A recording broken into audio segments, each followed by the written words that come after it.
안녕하세요. 교통사고 전문 로펌 유는리의 이재윤 변호사입니다. 오늘은 중상해에 대해서 좀 알아보고 대응을 어떻게 해야 되는지 가해자, 피해자 모두 해서 좀 알려드리도록 하겠습니다. 교특법에 따른 일반 교통사고 같은 경우에는 종합보험에 가입돼 있으면 처벌 대상에서 제외된다는 거 누구나 잘 알고 계실 겁니다. 예외가 있다는 점도 잘 아실 거고요. 사망, 뺑소니, 12대 중과실 같은 경우에는 처벌 대상이 된다는 것도 잘 알고 계실 겁니다. 교통사고 처리 특례법은 아까 말씀드린 것처럼 사망, 뺑소니, 12대 중과실까지만 처벌을 했어요. 그러면 피해자 입장에서 거의 죽을 뻔한 중상을 입었을 때는 어떡하냐, 이것도 처벌해야 되는 거 아니냐, 이런 비판 여론이 많아서 이 규정이 2009년에 헌법재판소에서 위헌 결정을 받고 교특법이 개정됐습니다. 그래서 피해자가 중상해에 이른 경우에는 처벌 대상이 된다.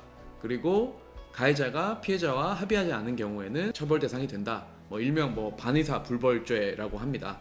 폭행죄하고 똑같다고 생각하시면 되고요. 합의를 하게 되면 처벌받지 않습니다. 문제는 이 중상해라는 기준이 법적으로 명확하게 규정되어 있는 게 아닙니다. 그래서 중상해인지 아닌지 판단에 있어서 애매한 부분이 있어요. 일반적으로 중상해는 생명에 대한 위험이나 평생 불구, 다리가 절단되거나 이런 경우를 얘기합니다. 신체 훼손으로 영구장애가 발생한 경우, 이렇게 정의를 합니다. 근데 이 정의에서도 보듯이 의학적 판단 요소가 굉장히 많이 들어가 있습니다. 추상적이기도 하고요. 수사기관도 의학적 판단에 많이 의존하게 됩니다. 그래서 경찰은 피해자의 피해가 좀 커 보이는 경우에 치료병원에다가 공문을 보내는 경우도 있고, 피해자나 피해자 가족들한테 의사한테 중상해 소견서를 받아와라, 이렇게 해서 중상해에 해당한다라는 소견이 있으면 중상해로 처리를 하고, 그렇게 하고 있습니다. 피해자 입장이든 가해자 입장이든 중상해 여부가 형사적으로도 그렇고 민사적으로도 매우 중요합니다. 가해자 입장에서 당연히 합의를 봐야 처벌을 피할 수 있으니까요. 여러 지금 사건들을 하다 보면 특히 이제 피해자 쪽에서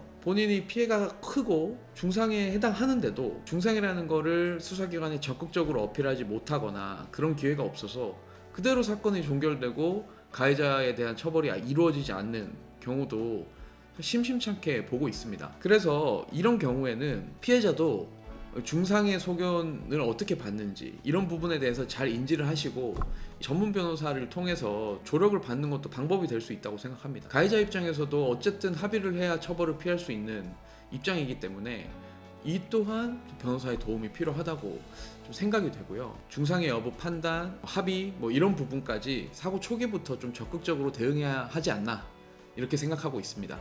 그래서 가해자든 피해자든 피해가 좀 중한 것 같다 라는 생각이 드시면 법률 전문가의 조력을 받아보시는 것을 추천드리고요.